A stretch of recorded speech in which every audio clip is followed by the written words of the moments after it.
the structure of a person and how they interact with the world and how they relate to themselves. So it's more like a philosophical framework that allows you to talk about how minds work. And at first, when we are born, we don't have a personal self yet, I think. Instead, we have an attentional self. And this attentional self is initially in the infant tasked with building a world model and also an initial model of the self. But mostly it's building a game engine in the brain that is tracking sensory data and uses it to explain it. And in some sense, you could compare it to a game engine like Minecraft or so. So colors and sounds, people are all not physical objects. They are a creation of our mind at a certain level of coarse graining, models that are mathematical, that use geometry and that use manipulation of objects and so on to create scenes in which we can find ourselves and interact with them. So Minecraft. Yeah, and this personal self is something that is more or less created after the world is finished, after it's trained into the system, after it has been constructed. And this personal self is an agent that interacts with the outside world. And the outside world is not the world of quantum mechanics, not the physical universe, but it's the model that has been generated in our own mind, right? And this is us, and we experience ourselves interacting with that outside world Mm. that is created outside of our own mind. And outside of ourself, there's feelings, and then they be presented our interface to this outside world. They pose problems to us. These feelings are basically attitudes that our mind is computing that tell us what's needed in the world, the things that we are drawn to, the things that we are afraid of. And we are tasked with solving this problem of satisfying the needs, avoiding the aversions, following on our inner commitments, and so on, and also modeling ourselves and building the next stage. So after we have this personal self in stage two online, many people form a social self. And this social self allows the individual to experience themselves as part of a group. It's basically this thing that when you are playing in a team, for instance, you don't notice yourself just as a single node that is reaching out into the world, but you're also looking down. You're looking down from this entire group and you see how this group is looking at this individual. And everybody in the group is, in some sense, emulating this group spirit to some degree. And in this state, people are forming their opinions by assimilating them from this group mind. They basically gain the ability to act a little bit like a hive mind. But are you also modeling the interaction of how opinions shapes and forms through the interaction of the individual nodes within the group? Yeah, it's basically the way in which people do it in this stage is that they experience what are the opinions of my environment. They experience the relationship that they have to their environment, and they resonate with people around them, Mhm. and get more opinions in this through this interaction, through the way in which they relate to others. And at stage four, you basically understand that stuff is true and false independently what other people believe, and you have agency over your own beliefs in that stage. You basically discover epistemology, the rules about determining what's true and false. So you start to learn how to think. Yes. I mean, at some level, you're always thinking, you are constructing things. And I believe that this ability to reason about your mental representation is what we mean by thinking. It's an intrinsically reflexive process that requires consciousness.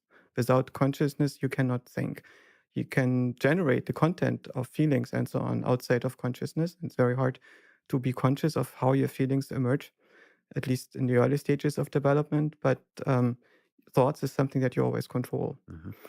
And if you are a nerd like me, you often have to skip stage three because you lack the intuitive empathy with others. Because in order to resonate with a group, you need to have a quite similar architecture. And if people are wired differently, then it's hard for them to resonate with other people and basically have empathy, which is not the same as compassion, but it is a shared perceptual mental state. Empathy happens not just via inference about the mental states of others, but it's a perception of what other people feel and where they're at. Can't you not have empathy while also not having a similar architecture, cognitive architecture as the others in the I group? think yes, but well, I experienced that too. But you need to build something that is like a meta architecture. You need Hmm. to be able to embrace the architecture of the other to some degree, Oh, or so find some shared common ground. And it's also this issue that if you are a nerd, normies often, so people, basically neurotypical people, have difficulty to resonate with you. and as a result, they have difficulty understanding you unless they have enough wisdom to feel what's going on there. Well, aren't we? Isn't the whole process of the stage threes to figure out the API to the other humans that have different architecture, and you yourself publish public documentation for the API that people can interact with for you? Isn't this the whole process of socializing? My experience as a child growing up was that I did not find any way to interface with the stage three people, and they didn't do that with me. So Did took you me, try? yeah, of course, I tried it very hard, but it was only when I entered a mathematics school at ninth grade, where lots of other nerds were present, that I found people that I could deeply resonate with, and had the impression that yes, I have friends now. I found my own people, and before that, I felt extremely lonely in the world. There was basically nobody I could connect to, and I remember there was one moment in all these years where I was in. There was a school exchange, and there was a Russian boy, kid from the Russian garrison stationed in Eastern Germany, who visited our school, and we played a game of chess against each other. And we looked into each other's eyes, and we sat there for 2 hours playing this game of chess. And I had the impression this is a human being. He understands what I understand. We didn't even speak the same language. I wonder if your life could have been different if you knew that it's okay to be different, to have a different architecture. Whether like accepting that the Well, interface is hard to figure out, takes a long time to figure out, and it's okay to be different. In fact, it's beautiful to be different. it was not my main concern. My main concern was mostly that I was alone. Right? It was not so much the question: is it okay to be the way I am? I couldn't do much about it, so I had to deal with it. But my main issue was that I was not sure if I would ever meet anybody growing up that I would connect to at such a deep level that I would feel that I could belong. So there's a visceral, undeniable feeling of being alone. Yes. And I noticed the same thing when I came into the math school, that I think at least half, probably two-thirds of these kids were severely traumatized as children growing up, and in large part due to being alone because they couldn't find anybody to relate to. Don't you think everybody's alone deep No, down? no. Oh. All right. Also, I'm not alone. I'm not Fair enough. alone anymore. It took me some time to update and to get over the traumata and so on, but I felt that in my 20s, I had lots of friends and I had my place in the world, and Mm. I had no longer doubts that I would never be alone again. Is there some aspect to which we're alone together? You don't see a deep loneliness inside yourself still? No, sorry. Okay, so that's the nonlinear progression through the stages, I Mm. suppose. You caught up on stage 3 at Yes, some so point? we were at stage four. And so Yes. basically, I find that many nerds jump straight into stage four, Right. bypassing stage three. Do they return to it then later? Yeah, of course, sometimes they do, not always. Yeah. The question is basically, do you stay a little bit autistic or do you catch up? And I believe you can catch up. You can build this missing structure Yeah. and basically experience yourself as part of a group, learn intuitive empathy, and develop the sense, this perceptual sense of feeling what other people feel. And before that, I could only basically feel this when I was deeply in love with somebody and we synced, or So there's a lot of friction to feeling that way. Like it only with certain people as opposed to it comes naturally. yeah. It's frictionless. But this is something that basically later I felt started to resolve itself for me Huh. to a large degree. What was the trick? In many ways, growing up and paying attention. Meditation did help. I had some very crucial experiences in getting close to people, building connections, um, cuddling a lot in my student years. So really paying attention Yeah. to the what is it? To the feeling another human being Yeah. fully. Loving other people and being loved by other people, and Simple. building a space in which you can be safe and can experiment and um, touch a lot and be close to somebody a lot. And over time, basically, at some point, you realize, oh, it's no longer that I feel locked out, but I feel connected and I experience where somebody else is at. And Mhm. Normally, my mind is racing very fast at a high frequency, so it's not always working like this. Sometimes works better, sometimes it works less. Mhm. But I also don't see this as a pressure. It's more, it's interesting to observe myself, which frequency I'm at, and Mhm. uh, at which mode somebody else is at. Yeah, man, the mind is so beautiful in that way. It sometimes it comes so natural to me, so easy to pay attention to the world fully, to other people fully. And sometimes the stress over silly things is overwhelming. Mhm. It's so interesting that the mind is that roller coaster in that way. At stage 5, you discover how identity is constructed. Self You authoring, realize authoring. that your values are not terminal, but they are instrumental to achieving a world that you like and aesthetics that you prefer. Yeah. And the more you understand this, the more you get agency over how your identity is constructed. And you realize that identity in interpersonal interaction is a costume. And you should be able to have agency over that costume, right? It's useful to wear a costume. It tells something to others and it allows to interface in roles. But being locked into this is a big limitation. The word costume kind of implies that it's fraudulent in some way. Is costume a good word for you? Like we No, present ourselves to the world. in some sense, I learned a lot about costumes at Burning Man. Before that, I did not really appreciate costumes and saw them more as uniforms, like wearing a suit if you are working in a bank or if you are trying to get startup funding from a VC in Hmm. Switzerland. Right, then you dress up in a particular way, and this is mostly to show the other side that you are willing to play by the rules and you understand what the rules are. But there is something deeper. When you are at Burning Man, your costume becomes self expression, and there is no boundary to the self expression. You're basically free to wear what you want to express other people what you feel like this day and what kind of interactions you want to have. Is the costume a kind of projection of who you are? That's very hard to say because the costume also depends on what other people see in the costume. And this depends on the Sure. context that the other people understand. And so you have to create something if you want to that is legible to the other side, and that means something to yourself. Hmm. Do we become prisoners of the costume? Because everybody expects us Some to. people do, but Yeah. I think that once you realize that you wear a costume at Burning Man, a variety of costumes, realize that you cannot not wear a costume. Yeah. Right? Basically, everything that you wear and present to others is something that is to some degree in addition to what you are deep inside. So this stage, in parentheses, you put full adult, comma, wisdom. Why is this full adult? Why would you say this is full? And why is it wisdom? It does allow you to understand why other people have different identities from yours. Ah, And it allows you to understand that the difference between people who vote for different parties and might have very different opinions and different value systems is often the accident of where they are born and what happened after that to them and what traits they got um, before they were born. And at some point, you realize a perspective where you understand that everybody could be you in a different timeline if mhm. you just flip those bits. How many costumes do you have? I don't count, but and More than one? yeah, of course, How easy is it to do costume changes throughout the day?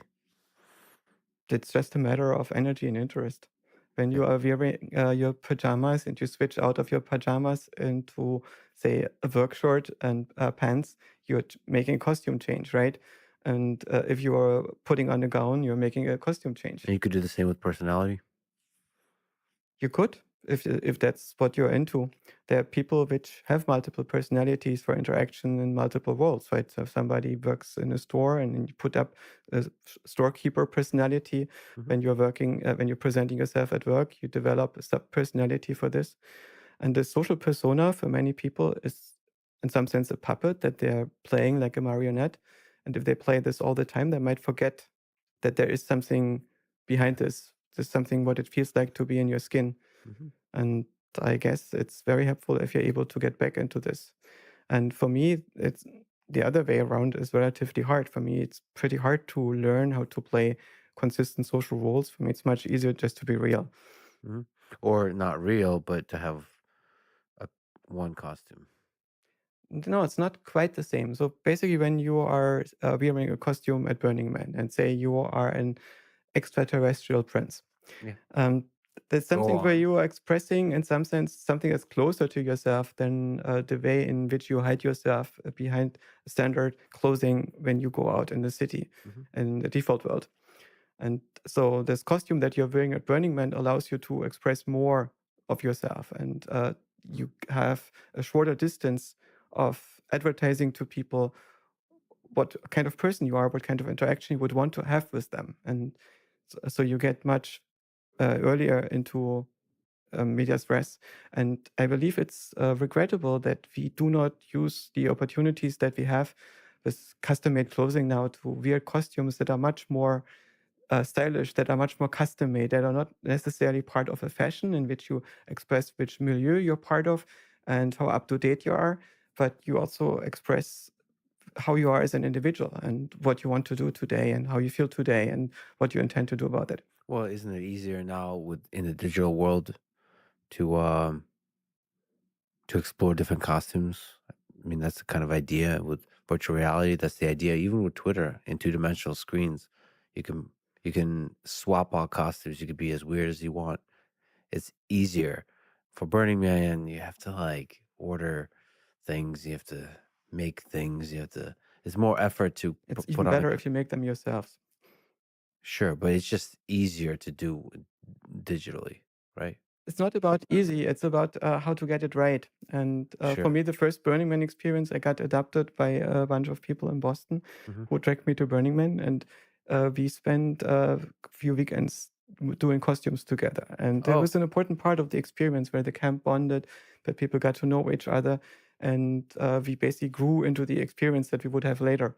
so the extraterrestrial prince is based on a true story. Yeah. Hmm. I can only imagine what that looks like. Yosha. Okay, Stage so 6. stage six, at some point you can collapse the division between self, a personal self, and world generator again. And a lot of people get there via meditation, or some of them get there via psychedelics, some of them by accident. And you suddenly notice that you are not actually a person, but you are a vessel that can create a person. And the person is still there. You observe that personal self, but you observe the personal self from the outside. Hmm. And you notice it's a representation. And you might also notice that the world that is being created is a representation. If not, then you might experience that I am the universe, I am the thing that is creating everything. And of course, what you're creating is not quantum mechanics and the physical universe. What you're creating is this game engine Hmm. that is updating the world, and you're creating your valence, your feelings, your and all the people inside of that world, including the person that you identify with yourself in this world. It's this Are you creating the game engine or are you noticing the game engine? you noticed how you're generating the game engine. And I mean, when you are dreaming at night, you can, if you have a lucid dream, you can learn how to do this deliberately. And in principle, you can also do it during the day. And the reason why we don't get to do this from the beginning and why we don't have agency of our feelings right away is because we would game it before we have the necessary amount of wisdom Mm. to deal with creating this dream that we are in. You don't want to get access to cheat codes too quickly. Otherwise you won't enjoy So the game. stage five is already pretty rare, and stage six is even more rare. You both basically find this mostly with advanced Buddhist meditators and so on that are dropping into this stage and can induce it at will and spend time in it. So stage 5 requires a good therapist. Stage 6 requires a good Buddhist spiritual Yes, leader. so it is, for instance, could be that is the right thing to do. But it's not that these stages give you scores or levels that you need to advance to. It's not that the next stage is better. Hmm. You live your life in the mode that works best at any given moment. And when your mind decides that you should have a different configuration, then it's building that configuration. And for many people, they stay happily at stage three and experience themselves as part of groups. Hmm. And there's nothing wrong with this. And for some people, this doesn't work, and they're forced to build more agency over their rational beliefs than this and construct their norms rationally. And so they go to this level. Hmm. And Stage 7 is something that is more or less hypothetical. That would be the stage in which it's basically a transhumanist stage, in which you understand how you work, in which the mind fully realizes how it's implemented, and can also, in principle, enter different modes in which it could be implemented. And that's the stage that, as far as I understand, is not open to people yet. Oh, but it is possible through the process of technology. Yes, and who knows if there are biological agents that are working at different timescales than us that basically become aware of the way in which they're implemented on ecosystems and can change that implementation and have agency over how they're implemented in the world. And what I find interesting about the discussion about AI alignment, that it seems to be following these stages very much. Most people seem to be in stage 3, also according to Robert Keegan. Hmm. I think he says that about 85% of people are in stage 3 and stay there. Hmm. And if you're in stage 3 and your opinions are the result of social assimilation, then what you're mostly worried about in the AI is that the AI might have the wrong opinions.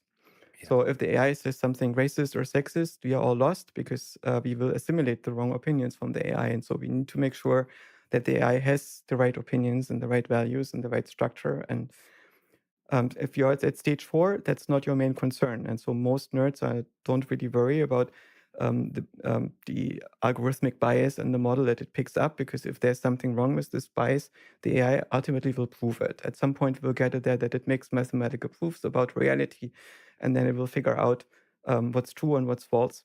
But you're still worried that the AI might turn you into paper clips because it might have the wrong values, right? So if it's set up with the wrong function, that controls its direction in the world, then it might do something that is completely horrible and there's no easy way to fix it. So that's more like a stage 4 rationalist kind of Yes. worry. And if you are at stage 5, you're mostly worried that the AI is not going to be enlightened fast enough, because you realize that the game is not so much about intelligence, but about agency, about the ability to control the future. And the identity is instrumental to this. And if you are a human being, I think at some level you ought to choose your own identity. You should not have somebody else pick the costume for you and then wear it, but instead you should be mindful about what you want to be in this world. And I think if you are an agent that is fully malleable, that can rewrite its own source code, like an AI might do at some point, then the identity that you will have is whatever you can be. And in this way, the AI will maybe become everything, Mhm. like a planetary control system. And if it does that, then if we want to coexist with it, it means that it will have to share purposes with us.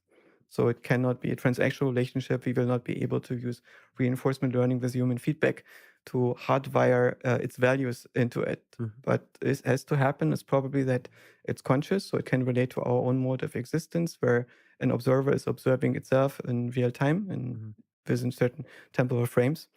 And the other thing is that it probably needs to have some kind of transcendental orientation, building shared agency.